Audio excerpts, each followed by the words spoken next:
The hum of the Emerald City Regional Medical Center was a low-frequency lullaby that usually signaled a successful night shift. In the heart of Seattle's tech corridor, this hospital wasn't just a sanctuary of healing, it was a cathedral of silicon and fiber optics. Dr. Elena Vance stood at the central nursing station of the ER, her eyes scanning the holographic vitals monitors that hovered like ghosts over each trauma bay. To the younger residents, she was a relic of a bygone era, a surgeon who still carried a physical notebook and a mechanical stopwatch. They called her the analog ghost behind her back, mocking her insistence on manual pulse checks and paper backup charts. The air smelled of sterile ionized oxygen and the faint, ozone-sweet scent of 1,000 overclocked servers cooling in the basement. It was 11:42 p.m., and the digital heartbeat of the hospital was steady, pulsing with the seamless exchange of gigabytes between pharmacy, labs, and the surgical suites. Elena adjusted her stethoscope, the cool metal a grounding weight against her neck. She was checking on a level yellow patient in Bay 4 when she noticed the first flicker. It wasn't the lights. The power grid was stable. It was the telemetry monitor. The heart rate waveform stuttered, then smoothed out, but the numbers stayed frozen, 72 beats per minute. Even as the patient sat up and coughed, causing a natural spike in exertion, the glowing green digits remained defiant. Elena reached out, pressing 2 fingers against the patient's radial pulse. Her stopwatch ticked in her pocket. 1, 2, 3. The patient's heart was racing at 95. The monitor insisted on 72. A cold drip of intuition, sharpened by 20 years in the field, slid down her spine. She stepped out to the ER charge nurse, a tech-savvy veteran named Marcus, who was currently swiping through an iPad to coordinate the midnight handoff. The glow of the screen reflected in his glasses, showing a complex grid of patient locations and real-time lab results. Elena asked him to refresh the central dashboard, but as he tapped the icon, the screen didn't respond. He tapped again, harder this time. The iPad emitted a sharp digital chirp, a sound Elena had never heard in 3 years of using the system. Suddenly, the massive 80-inch status board mounted on the wall above the station turned a violent, bruised shade of purple. The list of patients, the triage levels, and the ETA for incoming ambulances vanished. In their place, a single line of white text began to crawl across the screen, repeating in an endless, stuttering loop. The ambient sound of the ER changed instantly. The rhythmic beep whoosh of the ventilators in the ICU wing began to lose their synchronization. The pneumatic tube system, which ferried medication across the campus, fired once with a sound like a gunshot and then fell silent. The smell of ozone intensified, now joined by the sharp metallic tang of a failing HVAC system. Elena looked around the room. The younger doctors were frozen, staring at their tablets like sailors watching a compass spin in circles. They were paralyzed by the loss of their primary sense, the data. Without the SOPs flashing on their screens, they didn't know which patient was due for a vasopressor or who was scheduled for an immediate CT scan. Elena's voice cut through the rising murmur of confusion, sharp and metallic. She commanded Marcus to call a code silver and initiate a hard lockdown of the server room. But when Marcus grabbed the VoIP desk phone, there was no dial tone, only a rhythmic, synthesized clicking. The cyber attack wasn't just a lockout. It was a total environmental takeover. The electronic locks on the medication dispensers hissed, the magnetic bolts sliding into place, sealing the life-saving drugs behind reinforced glass. In the distance, the high-pitched whine of the elevators grinding to a halt echoed through the shafts. The hospital, a masterpiece of modern engineering, was turning into a pressurized tomb of steel and glass, and the midnight deadline was just minutes away. As the clock struck 12 a.m., every screen in the ER, from the bedside tablets to the smart watches on the surgeon's wrists, synchronized. The purple hue vanished, replaced by a deep, blood-red background. A countdown timer appeared, glowing in a harsh, pixelated font. 59:59, 59:58. Below the timer, a message appeared that made Elena's blood run cold. The price of progress is total deletion. Deliver the key or the ventilators stop at 0. It wasn't just about money. It was a targeted siege on the hospital's life support backbone. The old-school protocols she had been mocked for were no longer a joke. They were the only weapons left in a building that had forgotten how to breathe without a microprocessor. Elena moved to the center of the bay, her presence expanding to fill the vacuum of leadership. She saw the fear in the residents' eyes, the realization that they were now blind, deaf, and mute in a high-stakes environment. She reached into her pocket and pulled out her mechanical stopwatch, the ticking sound suddenly audible in the eerie silence of the malfunctioning machines. She looked at the red timer on the wall, then at the terrified face of a junior resident, holding a dead tablet. The hospital's incident command was supposed to be digital, but the incident commander was standing right there in scuffed clogs and a lab coat. She knew the layout of the hospital better than the GPS-based mapping software ever could. She knew which vents leaked and which manual overrides were hidden behind the sleek plastic panels. But she also knew that a cyber attack of this magnitude required an inside anchor, someone who had bypassed the biometrics. As the temperature in the ER began to rise due to the failing cooling system, the first code blue alarm didn't come from a speaker. It came from a nurse screaming at the end of the hallway because a patient's automated IV drip had suddenly spiked to a lethal dose. The invisible killer was now inside the veins of the patients, and the clock was moving faster than the medicine. The countdown hit 55 eyes. Elena signaled Marcus to grab the emergency paper charts from the dusty bottom drawer of the supply closet, the drawer they all laughed at during the last inspection. She realized that the ransom wasn't just for data. It was a diversion for something far more valuable hidden within the hospital's research wing.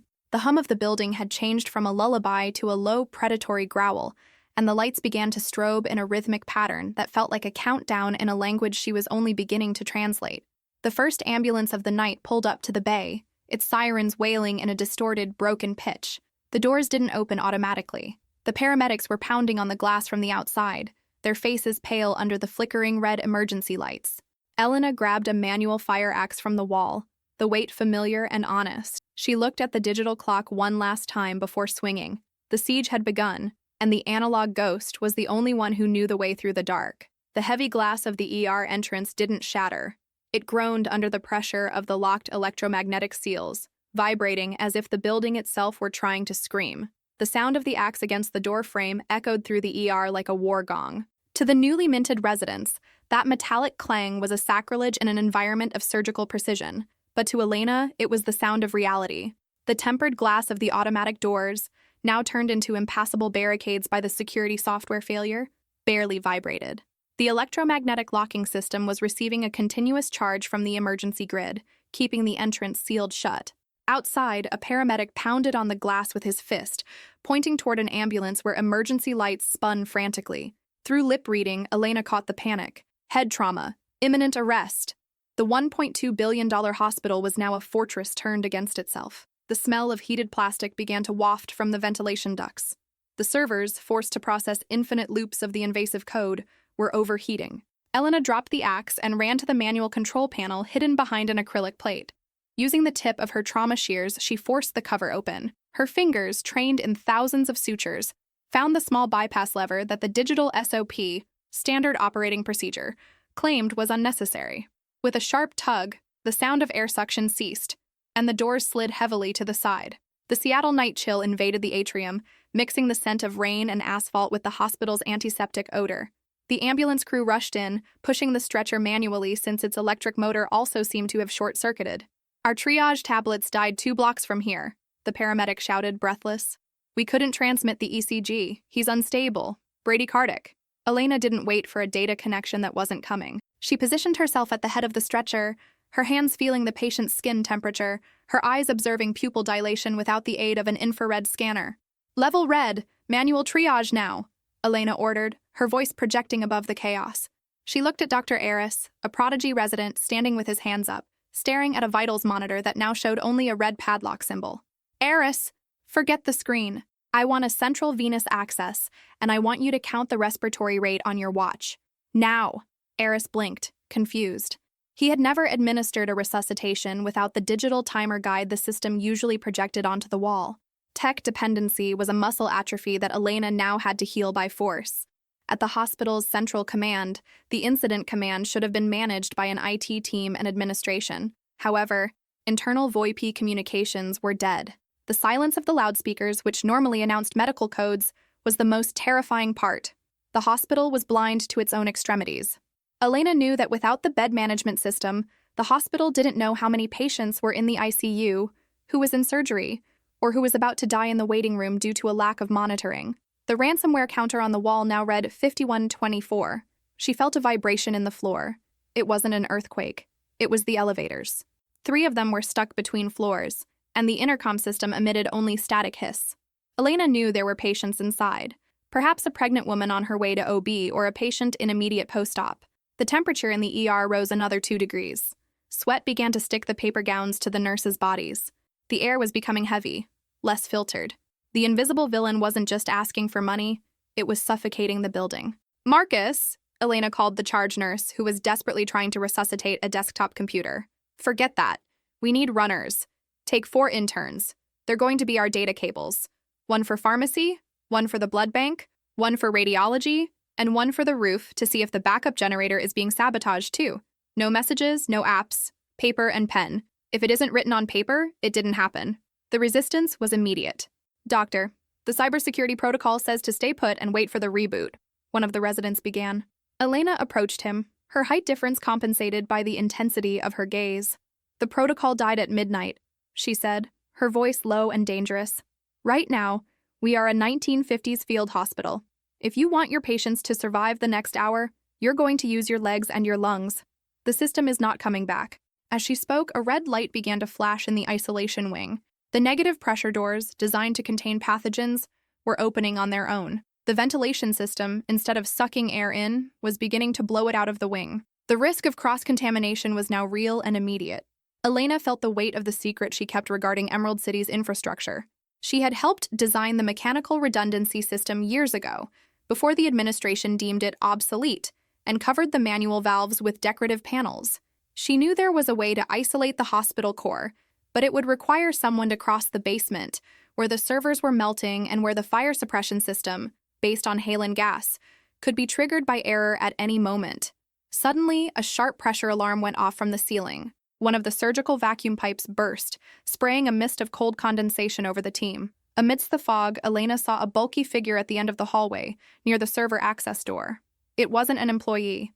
The person wore a maintenance uniform, but moved with a precision that didn't match the general panic. The suspense in the air became physical, a pressure in the ears preceding disaster. The red counter on the wall flickered, suddenly jumping from 48 mile to 30 cow. The attacker was accelerating the clock, pulling the reaction time out from under them like a condemned man's rug. The false sense that they had an hour turned into visceral panic. The ICU ventilators emitted a long, constant beep, the warning that the backup battery was being drained 3 times faster than normal. Elena looked at Eris, who was now trying to staunch a hemorrhage on the trauma patient without the ultrasonic sealer, which refused to turn on. Blood stained the white linoleum floor, a brutal contrast to the hospital's high-tech aesthetic. She realized the cyber attack wasn't just a data hijacking, it was a human stress test, designed to see who would break first under the pressure of the impossible. "Brace yourselves," Elena whispered, grabbing her pupil pen light and checking the patient's pulse one more time. "The lights are going out completely in 10 seconds.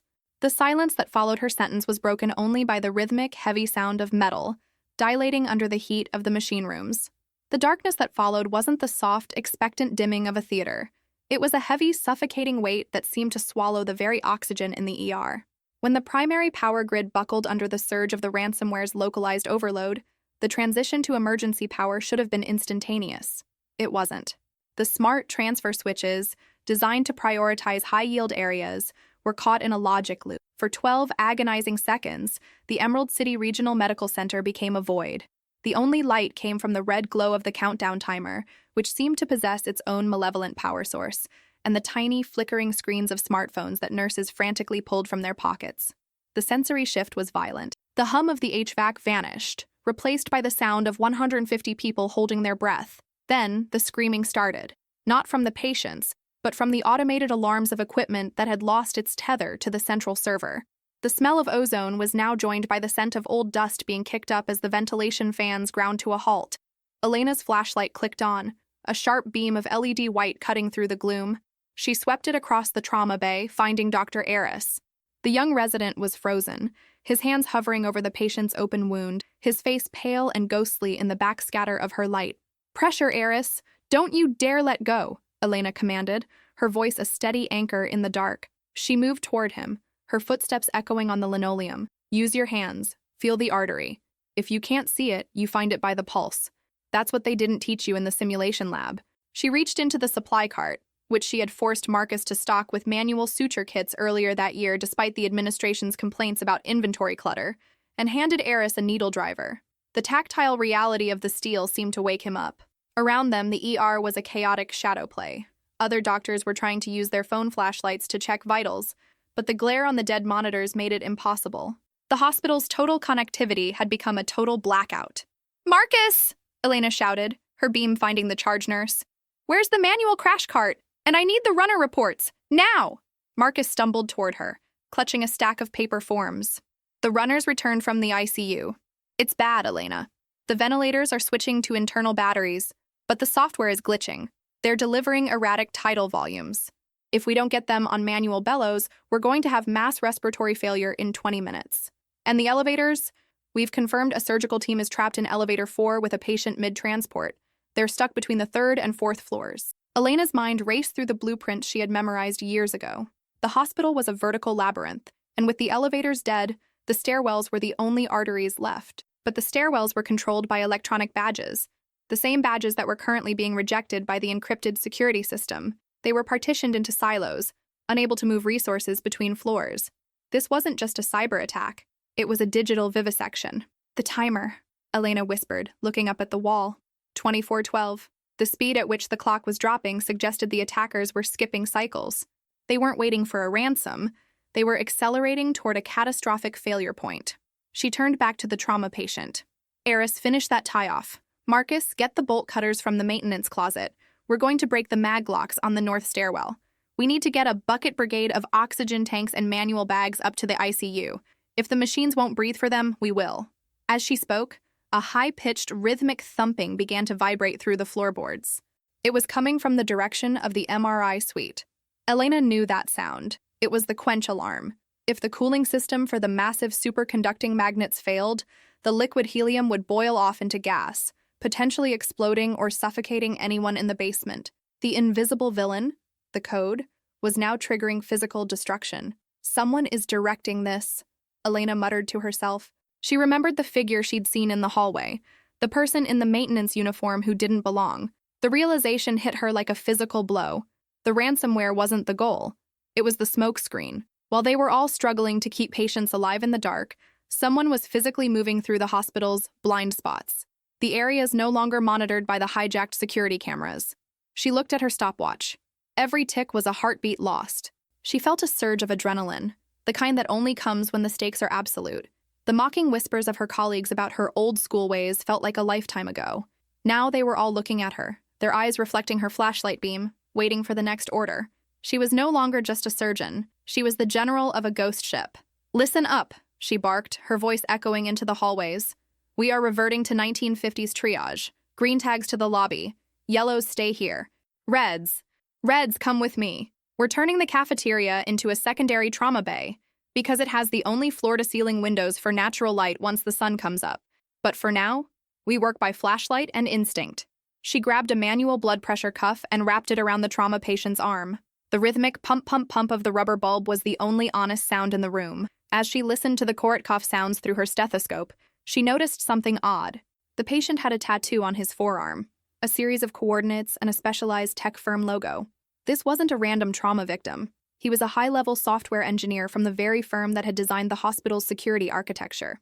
He hadn't been brought here by accident. He was part of the key, or part of the target. Suddenly, the red countdown timer on the wall flickered. The numbers vanished, replaced by a single word in a font that looked like dripping ink. Found. The temperature in the room dropped 10 degrees in an instant as the HVAC system suddenly reversed, sucking the air out of the bay with a terrifying roar. The vacuum was starting. Elena lunged for a manual oxygen mask, slamming it onto the patient's face just as the emergency lights turned a blinding, flickering white, strobing at a frequency designed to disorient. Through the flashes, she saw the door to the pharmacy wing, a door that should have been dead-bolted, slowly swing open. A shadow moved within the strobe lights, and for the first time, Elena felt the cold grip of a mystery that went far deeper than a digital ransom. The countdown timer reappeared, but it was no longer counting down minutes. It was counting down feet, and the distance was closing in on their exact location. The sudden vacuum in Elena's ears was the final warning. The hospital's smart climate control system, now transformed into a pneumatic weapon, was creating a zone of extreme negative pressure in the center of the ER. The sound was a dull roar, as if the building itself were trying to inhale everything it contained. The plastic curtains between the trauma bays were sucked against the ceiling ducts, and the oxygen seemed to thin out. Elena felt her chest tighten, but her priority was the patient with the tech tattoo. If he was the key to what was happening, he couldn't die in the darkness. "Eris, Marcus, help me move him to the hallway," Elena shouted, her voice battling the artificial wind. "The pressure there is stable." They grabbed the metal stretcher, its wheels appearing glued to the floor due to the suction force. With a coordinated effort, they pushed the patient through the double doors, leaving the vacuum zone for the central corridor.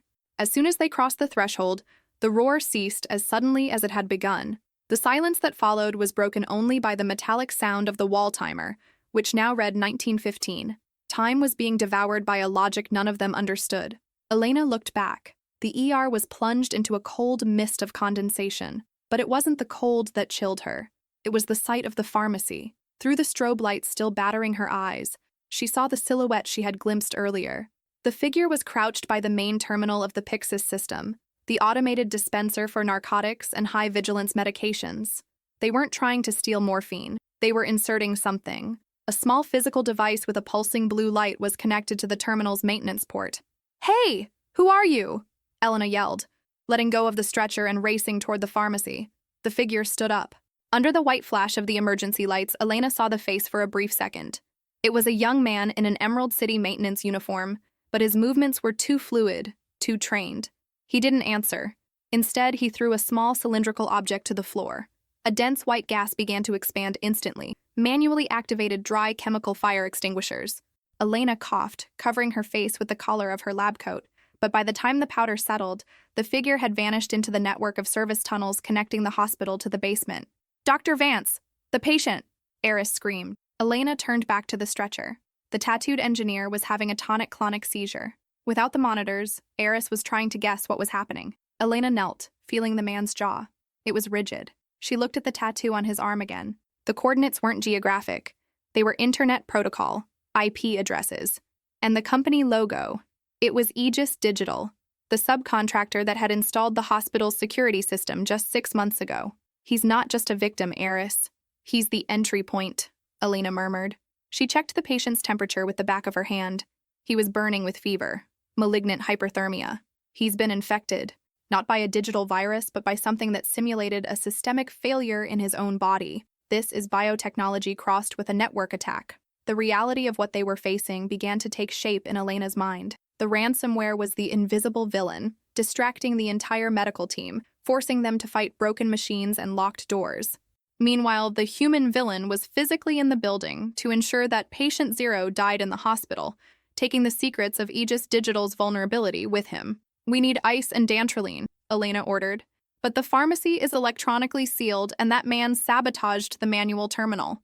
"I can get in through the ventilation ducts," Eris suggested, his youth and agility being put to the test. "No," Elena interrupted, glancing at her pocket watch. "The ventilation system is being used as a weapon.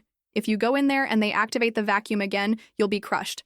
Marcus, get the maintenance emergency breaching kit. If the software locked us out, physics will open it."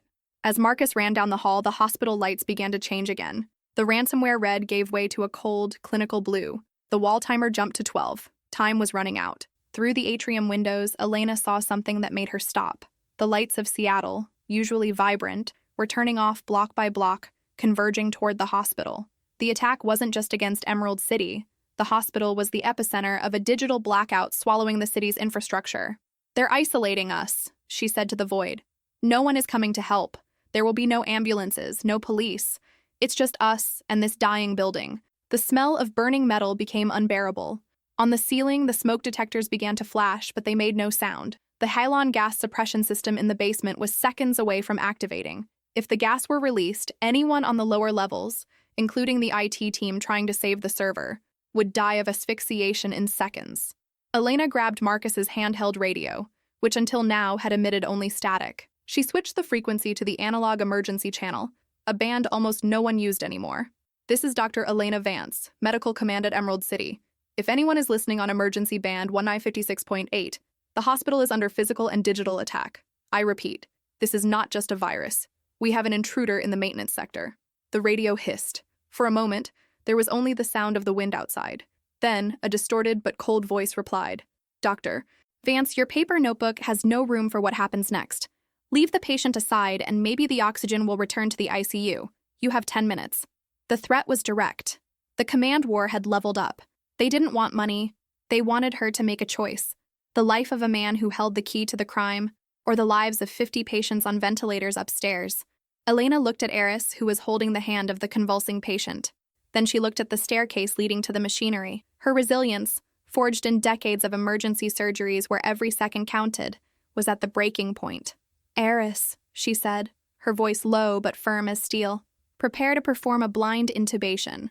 I'm going down to Central Command. If I'm not back in 5 minutes, take command and evacuate whoever you can to the parking lot." The hook of the night was set. Elena Vance, the analog relic, was going into the digital bowels of the monster. The descent into the bowels of Emerald City Regional felt like stepping back in time. As Elena moved down the concrete stairs of the utility shaft, the sleek, glass and chrome aesthetic of the upper floors vanished, replaced by sweating pipes and the rhythmic industrial throb of the cooling plant. Her flashlight beam cut through the thickening haze of the basement. The smell here was different, less like a hospital and more like a dying machine. It was the scent of scorched copper and stagnant water. Every few seconds, the emergency strobes would fire, casting long, distorted shadows of the overhead pipes against the walls, making it feel as if the building were closing its iron ribs around her. She reached the threshold of the main server suite, the brain of the hospital.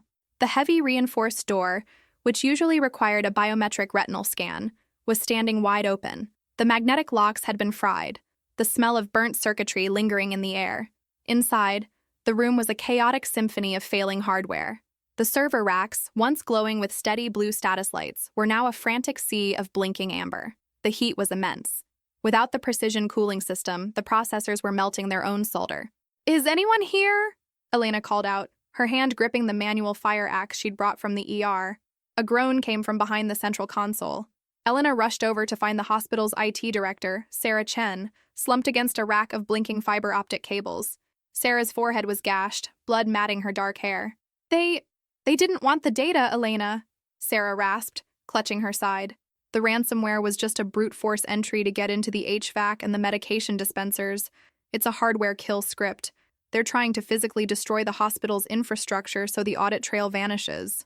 "Who was it, Sarah?" "I saw someone in a maintenance uniform," Elena said, helping the woman sit up. "It's an inside job, or someone who knows the Aegis digital architecture perfectly. They used a physical bypass, a rubber ducky injector, to take control of the local grid. The person who did this is still in the building. They're looking for the engineer you have upstairs. He has the master decryption key physically embedded in a biochip in his arm. That's what the tattoo is hiding." Elena's heart hammered against her ribs. The old-school doctor was now at the center of a high-tech heist. She looked at the red countdown on a nearby terminal. U842. The clock was no longer just a threat. It was a timer for the halon gas release. If she didn't reset the system manually, this entire level would be flooded with nitrogen and argon, suffocating anyone inside to protect the data that was already being destroyed. Suddenly, a loud clack-clack-clack echoed through the room. It was the sound of the automated pharmacy dispensers above them being triggered remotely. Thousands of doses of high-risk medication were being dumped into the disposal bins, or worse, being cross-contaminated into the wrong delivery tubes. "I need to get to the manual override for the ICU ventilators," Elena said, her voice tight with urgency. "Sarah, if I can give you a physical bridge, can you stop the countdown?" Sarah looked at the melting servers. "If you can get me to the mechanical junction box in the south wing, maybe. But Elena, if you do that, you'll be leaving the ER without a lead surgeon. People are going to start dying in the triage bays." Elena paused. This was the moment of leadership that defined a career. She was being pulled between the microscopic battle for a server and the macroscopic battle for the lives in the hallway. If you've ever been the calm one in a crisis while everyone else was losing their heads, comment, "I stayed calm. I want to know you're here." "I have a resident up there who needs to learn how to be a doctor today," Elena whispered. She tapped her radio. "Aris, do you copy? It's Vance." The radio crackled with heavy interference. "Dutora, it's bad. The patient's heart stopped. We're doing manual compressions, but we have no meds. Everything is locked. Listen to me, Aris." Elena's voice was like a cold scalpel. "Go to the pediatric wing. The emergency kits there have manual override keys for the crash carts. They're mechanical, not digital. Find them. And Aris, don't look at the clock. Look at the patient. You are the monitor now." She turned back to Sarah. "Let's go. We're taking the service tunnel to the south wing." As they began to move, the overhead lights turned a solid, bruised purple. The strobe effect stopped, replaced by a low-frequency hum that vibrated in Elena's teeth. The digital villain was changing tactics. The elevators, which had been frozen, suddenly hummed to life. Elena heard the heavy thud of an elevator car hitting the basement level behind them. The doors slid open with a chime that sounded mockingly cheerful in the gloom. A figure stepped out. It wasn't the man in the maintenance uniform. It was the hospital CEO, Julian Vane, looking remarkably composed despite the chaos. In his hand, he wasn't holding a medical file or a phone. He was holding a compact, high-frequency signal jammer. "Dr. Vance," Julian said, his voice smooth and devoid of the panic echoing through the rest of the building. "You always were a bit too observant for your own good. I told the board that your analog habits were a liability, but it turns out you're the only one who didn't rely on the backdoors I built into the system." The revelation hit Elena with the force of a cardiac arrest. The CEO wasn't a victim of the ransomware.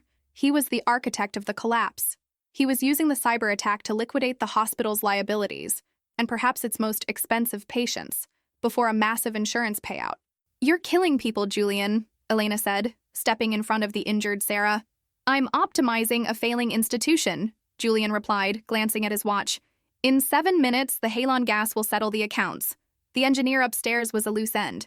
You, however, are an anomaly." He raised the jammer, and the last flicker of Elena's radio died into static. She was cut off. No Eris, no Marcus, no ER. The heat in the room spiked as a nearby server rack burst into small, white flames. The smell of burning plastic became toxic. Elena tightened her grip on the fire axe. She had spent her life saving lives with precision and care, but as the CEO stepped toward her, she realized that some cancers couldn't be treated with a scalpel. They had to be cut out with a blunt edge. 6 minutes, Elena, Julian whispered. "Would you like to see how the modern hospital finally shuts down?" The floor groaned as the HVAC system made one final violent surge, and the sound of breaking glass erupted from the floors above. The siege wasn't just coming, it was already inside the walls. The air in the basement was becoming a toxic soup of vaporized lead and melting insulation. Julian Vane stood there, the expensive fabric of his suit a jarring contrast to the industrial decay surrounding them. He looked at the fire axe in Elena's hand with a flick of his eyes, half amused, half pitying. To him, she was a dinosaur trying to fight a thunderstorm with a stick. "The board wanted a digital transformation, Elena," Julian said, his voice echoing over the crackle of the burning server racks. "I simply gave them one that was irreversible. The insurance on the Aegis infrastructure alone is worth more than the hospital's operational budget for the next decade. Seattle doesn't need this old brick-and-mortar relic. It needs the cloud hospital I'm building on the east side." Elena didn't move. She felt the weight of the axe. But more importantly, she felt the ticking of her mechanical stopwatch against her hip. Every second he talked was a second the ICU patients lost their oxygen. "You're not building anything, Julian. You're a scavenger. You're killing your own staff for a payout." "Staff? You mean the residents who can't even read a pulse without an app?" Julian laughed, a dry, hollow sound. "They are replaceable. You, on the other hand, you're a problem because you remember how things used to work." Suddenly, the overhead pipes groaned. A burst of steam erupted from a relief valve near the ceiling, obscuring the space between them in a white, scalding mist. Elena didn't hesitate. She didn't swing at Julian. She swung at the master power conduit behind him. The axe bit deep into the shielded cabling. Blue sparks showered the room, and the signal jammer in Julian's hand hissed, its circuits fried by the sudden electromagnetic surge. "Sarah, run to the South Junction!" Elena yelled, grabbing the IT director by the arm and shoving her toward the service tunnel. Julian lunged forward, his composure finally breaking into a mask of rage, but the steam blinded him. Elena slipped into the shadows of the machinery she knew by heart. She wasn't running away. She was navigating. In the analog world, you didn't need a GPS to find the heart of the building. She followed the vibration of the main water lines. Back in the ER, the situation was disintegrating. Eris was kneeling on the floor next to the Aegis engineer, his arms shaking from the effort of manual chest compressions. The red strobe lights had been replaced by a low-power emergency amber, making everyone look like jaundiced ghosts. I can't keep the rhythm," Eris gasped. "Yes, you can!" Marcus roared, hovering over him with a manual BVM, bag valve mask, squeezing air into the patient's lungs in a rhythmic, desperate cadence. "Focus on my hand, Eris. 1, 2, 3, squeeze. 1, 2, 3, squeeze. We are the machine now." The patient's chest rose and fell, but without the automated meds, the heart was struggling to restart. The pharmacy door was still a wall of dead-bolted steel. Marcus looked at the countdown timer on the wall. 0412. Suddenly, the pneumatic tube system, the one Elena had called a gunshot earlier, hissed. A single plastic canister arrived with a violent thud in the receiving tray. It hadn't come from the central pharmacy. It had come from the pediatric wing 2 floors up. Inside was a handwritten note in shaky script and 3 vials of epinephrine. The analog ghost was right, Marcus whispered, a grim smile touching his lips. She's using the gravity-fed lines. Downstairs, Elena emerged from the steam into the South Junction box. Sarah was already there, her fingers flying over a manual override keyboard that looked like it belonged in a Cold War bunker. I have a physical bridge, Elena, but the halon system is on a separate, hardwired loop, Sarah shouted over the roar of the cooling fans. I can stop the ransomware from deleting the records, but I can't stop the gas. The only way to kill the halon is to physically vent the tanks in the sub-basement. If I go down there, I won't be able to get back up before the doors seal for the lockdown, Elena realized. You have to choose, Sarah said, her eyes wide with terror. The data or the air? Elena looked at her stopwatch. 2:55. She thought of Eris. She thought of the patients in the ICU whose ventilators were currently being sucked dry of battery life. If she didn't vent the halon, the IT team and anyone else in the lower levels would be dead in 3 minutes. If she did vent it, she'd be trapped in the most flooded, toxic part of the hospital as the emergency containment protocols kicked in. She reached for her radio. It was still buzzing with static, but the surge from the axe had cleared a narrow band of frequency. Eris? Marcus? Do you copy? Elena? Is that you? Marcus's voice broke through the white noise. The patient is back. We got a pulse, but the air is getting thin up here. The HVAC is pulling a vacuum again. Listen to me, Elena said, her voice dropping to a calm, professional tone that hid the fact that she was standing in a room of fire and steam. I'm going to the sub-basement. I'm going to kill the halon and reverse the fans. You'll get your air back, but the electronic doors are going to hard lock for 60 minutes. You're on your own. Keep them alive. Use the paper charts. Trust your hands.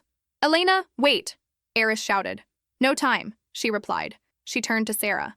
When I give the signal, you blow the digital bridge. Burn the whole network if you have to. Leave Julian with nothing but a pile of melted silicon. Elena turned and ran toward the sub-basement stairs. Behind her, she heard Julian's voice screaming her name, the sound of a man who realized his optimization was about to be deleted. She reached the halon tanks, massive, silent cylinders of green metal. The pressure gauges were redlining. The digital solenoids were already humming, seconds away from release. Elena grabbed a heavy wrench from the wall. This wasn't surgery. It was demolition. She slammed the wrench against the manual release valve. It didn't budge. She swung again, the vibration rattling her teeth. 1, 2, 3. On the 4th swing, the valve hissed.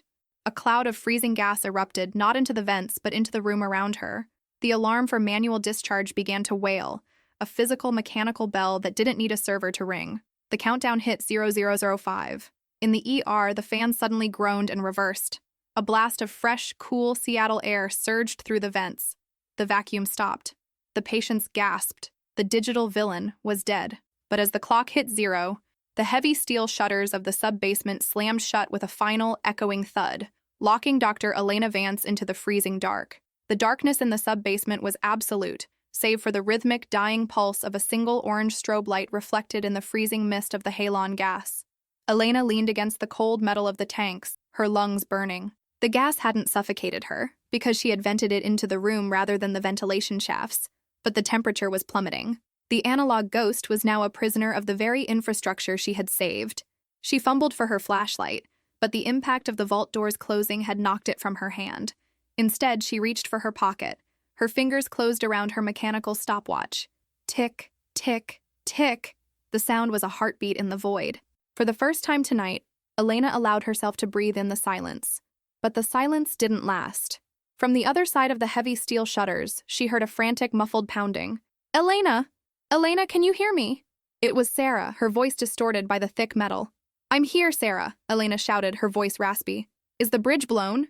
It's gone. I fried the master bus. Julian is locked out of the system, but the hard lock on these doors. Elena, the code was rewritten during the crash. It's not a 60-minute lock anymore. The encryption has sealed the entire sublevel. I can't get you out from here. Elena felt the cold seeping through her lab coat. This was the moment she had spent 10 years running from. The younger doctors thought she loved the old ways out of nostalgia. They thought she was a Luddite who feared progress. They didn't know the truth. They didn't know why she had left the prestigious Johns Hopkins Surgical Fellowship to work in a tech-heavy hospital in Seattle. Sarah, Elena called out, her voice trembling slightly from the cold. There's something you need to find in the paper archives. Level 4, Cabinet B. Elena, don't talk like that, We're going to get the fire department in here with thermal lances. Listen to me. If I don't make it out, the board needs to know why Julian did this. It's not just insurance. 10 years ago in Baltimore, there was a surgical robot trial, the Prometheus system. It failed during a high-profile neurosurgery. The patient died on the table because the software lagged by 200 milliseconds. Elena leaned her head against the freezing door.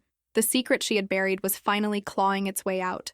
I was the lead surgeon. I was the one who insisted on the digital interface. I trusted the code more than my own hands.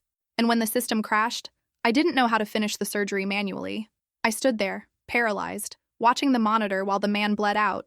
Julian Vane was the chief legal officer for the tech firm that built Prometheus. He covered it up. He scrubbed my record, gave me a new start here in Seattle, and in exchange, I became the analog ghost. I swore I would never let a machine make a decision for me again. I spent a decade pretending to be old school to hide the fact that I was once a digital failure. The silence on the other side of the door was deafening. Sarah had stopped pounding. The confession hung in the air, heavier than the halon gas. Elena wasn't a hero of the old ways. She was a survivor of the new ones.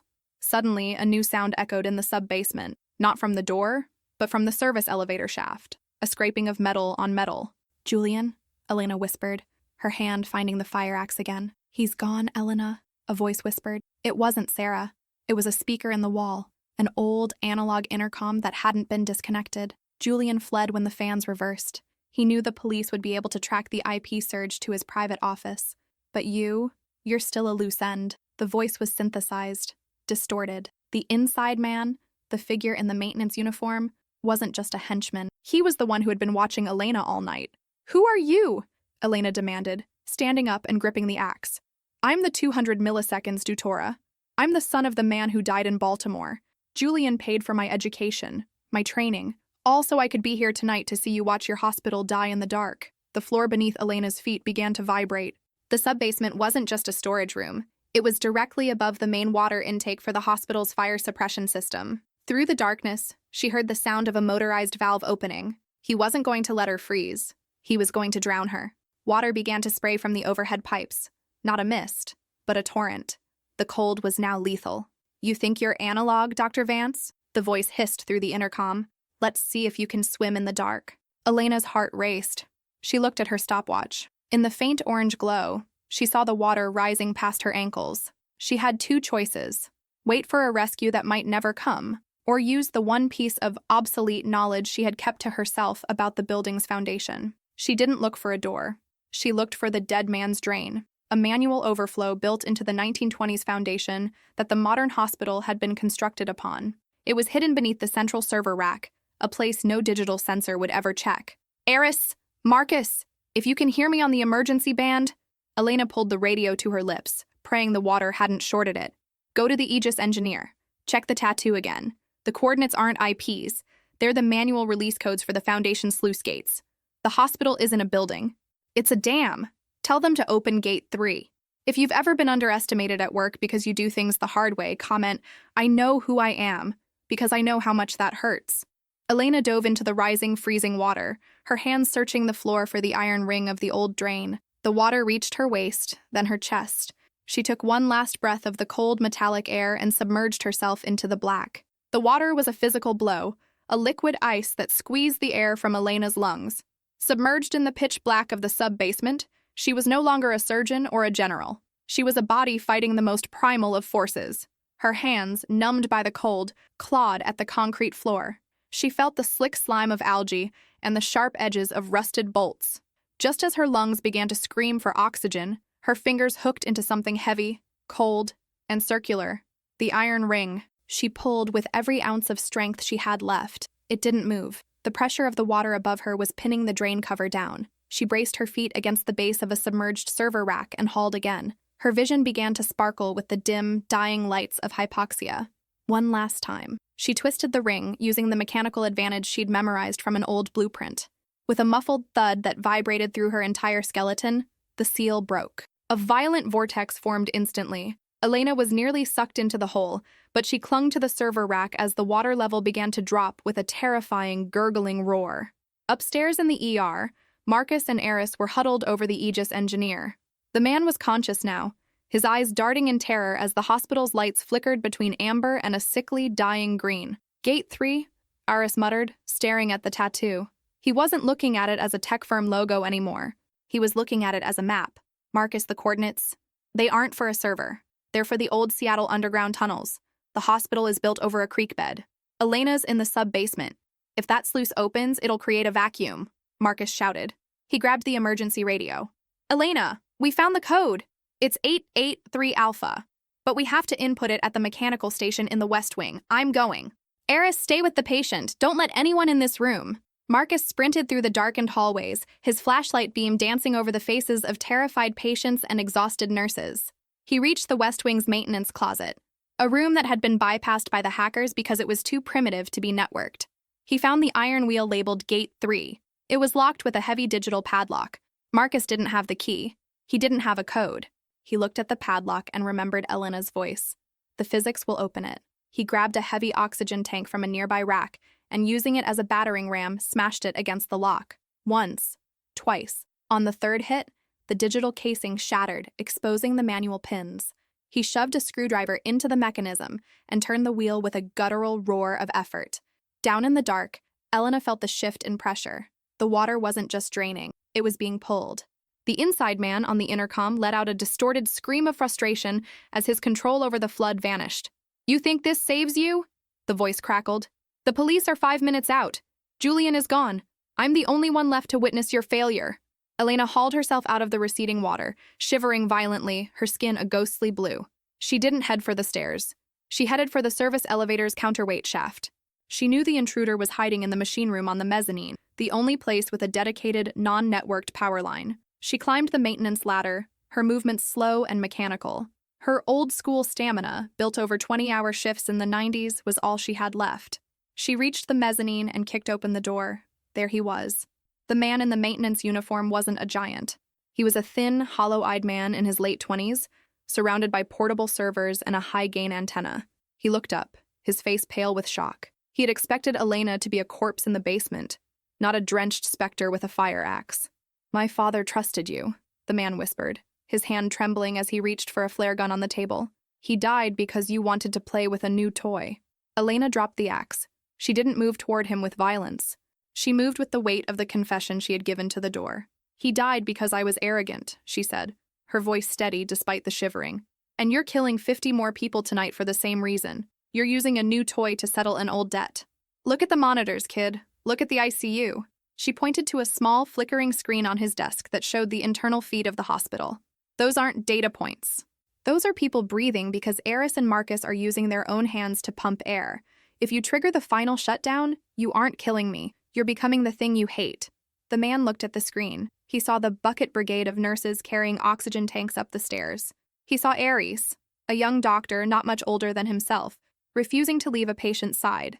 The digital rage that had fueled him for years suddenly met the cold, hard reality of human resilience. The police are in the lobby, Elena said, stepping closer.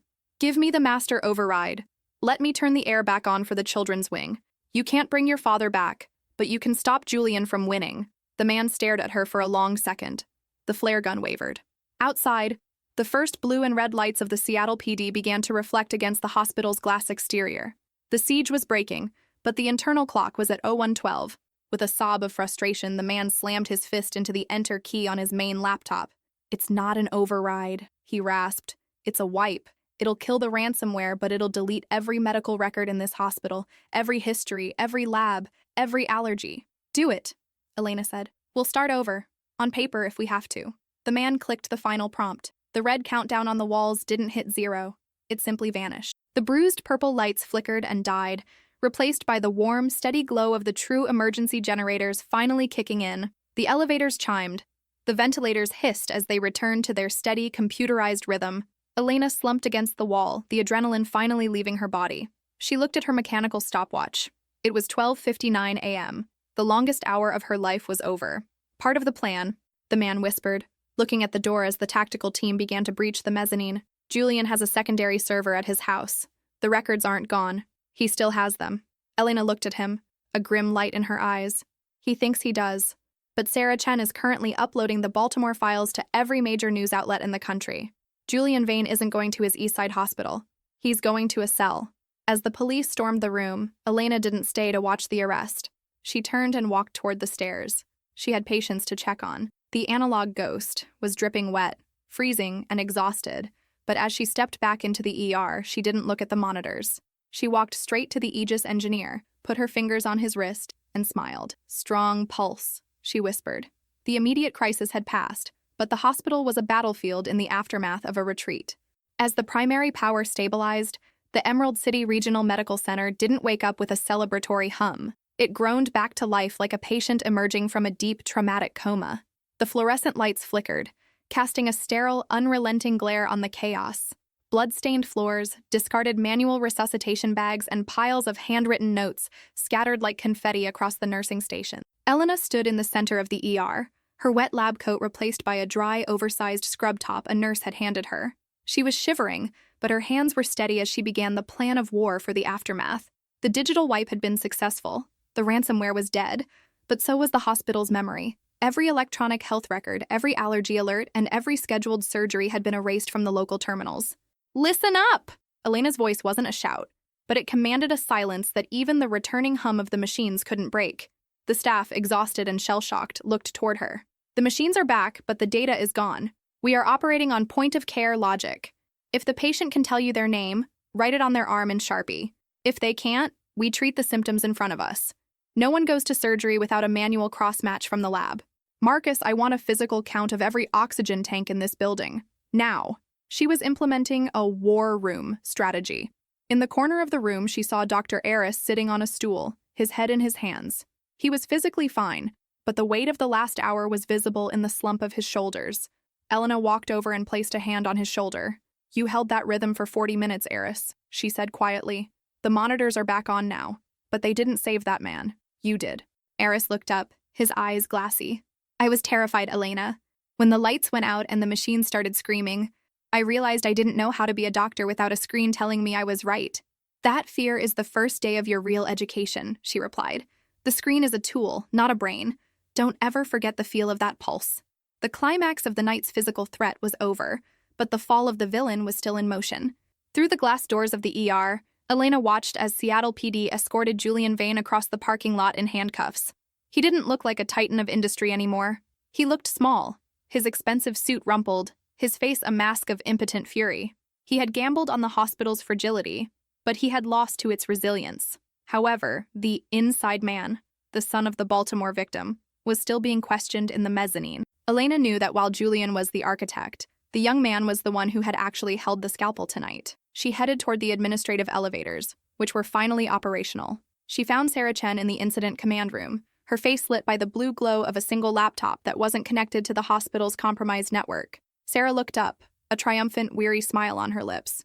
"It's done, Elena. I sent the Baltimore Prometheus files to the Seattle Times and the DOJ, but I found something else while I was scrubbing the backup drives. Julian wasn't just trying to cover up the past. He was using the ransomware to mask a massive diversion of pharmaceutical funds. He was ghost billing the Aegis system for millions in robotic maintenance that never happened. The hospital wasn't just a relic to him," Elena realized, looking at the city skyline. "It was a piggy bank he was breaking so he could run with the shards." Suddenly, the intercom chirped. It was a clear digital tone, the first one of the night. "Code Blue, ICU, Code Blue, ICU." The technology was back, and with it, the familiar, relentless pace of the hospital. Elena didn't hesitate. She ran, not because she trusted the alarm, but because it was a call she could finally answer with the full weight of the hospital's resources behind her. As she burst into the ICU, she saw the nursing team already in action. The ventilators were pulsing with life-giving precision. The invisible villain, the code, was gone, but the human villain of mortality remained. Elena stepped into the fray, her mind clicking into the high-stakes rhythm she had mastered over decades. She didn't look at the holographic display first. She looked at the patient's chest. She listened to the lungs with her own ears. The night was ending. The first hint of a gray Seattle dawn was beginning to bleed through the clouds over Elliott Bay. The siege of the Emerald City Regional was over, but the scars would remain in the form of empty server racks and the memory of the dark. Elena walked to the large window overlooking the city. She pulled her mechanical stopwatch from her pocket. She pressed the crown, stopping the timer for the first time since midnight. 01, whoa, ow. Exactly 1 hour of total collapse. She felt a sense of catharsis. a shedding of the guilt she had carried since Baltimore. She had stood in the dark and she hadn't been paralyzed. She had led her team through the vacuum and the flood. But as she watched the sun rise, she saw a black SUV pull up to the restricted entrance of the research wing. A group of men in dark suits stepped out carrying heavy, encrypted briefcases. They didn't look like police. They didn't look like medical staff. The Aegis engineer, the man with the tattoo, was still in the building. And Elena realized that while they had stopped Julian, the key he had been trying to steal was still in play. The mystery of what was actually hidden in the hospital's research went deeper than a single corrupt CEO. "The siege isn't over," Elena whispered to the glass. "It's just changing shape." She turned back to the ward, her eyes meeting Eris's across the room. He nodded, a silent acknowledgement of the bond forged in the dark. They were ready for whatever the morning would bring. The dawn over Seattle was a bruised palette of gray and gold, reflected in the shattered glass of the ER entrance. The hospital was no longer a cathedral of technology. It was a wounded giant, breathing through manual efforts and the sheer will of its staff. The analog ghost stood at the ambulance bay, watching the black SUVs depart. They had taken the Aegis engineer, not to a prison, but to a secure facility.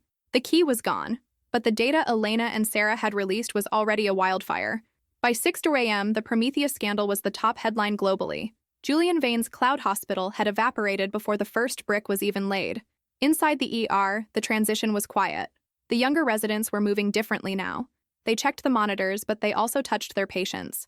They verified the digital dosages against the paper charts Elena had insisted they keep. The old-school protocols weren't a joke anymore. They were the new SOP. Dr. Eris walked up to Elena, handing her a lukewarm cup of coffee in a stained paper cup. He looked older, the boyish arrogance replaced by a quiet, grounded competence. "The shift is over, Dr. Vance," Eris said softly. "The day team is here. They're calling this the longest hour. But looking at the charts, we didn't lose a single patient during the blackout." Elena took a sip of the bitter coffee, the warmth spreading through her tired bones. "We didn't lose them because we remembered that we are the primary system. The machines are just the peripherals." She walked through the hospital one last time, seeing the catharsis in action. Nurses were hugging, technicians were slumped against walls in exhausted relief, and the hum of the building finally felt like a lullaby again. The invisible villain had been purged, and the human villain was behind bars. Elena felt a lightness she hadn't known since Baltimore. She had finally finished the surgery she started 10 years ago. She had operated on the heart of the hospital and saved it. As she reached her locker, she took off her stethoscope and laid it next to her mechanical stopwatch. She looked at her reflection in the small mirror, gray-haired, exhausted, but resolute. She had proven that resilience isn't about how much tech you have. It's about what you do when the tech fails. She was no longer a relic. She was the blueprint. "Dr. Vance?" a voice called out. It was Marcus. He held a new, pristine paper chart.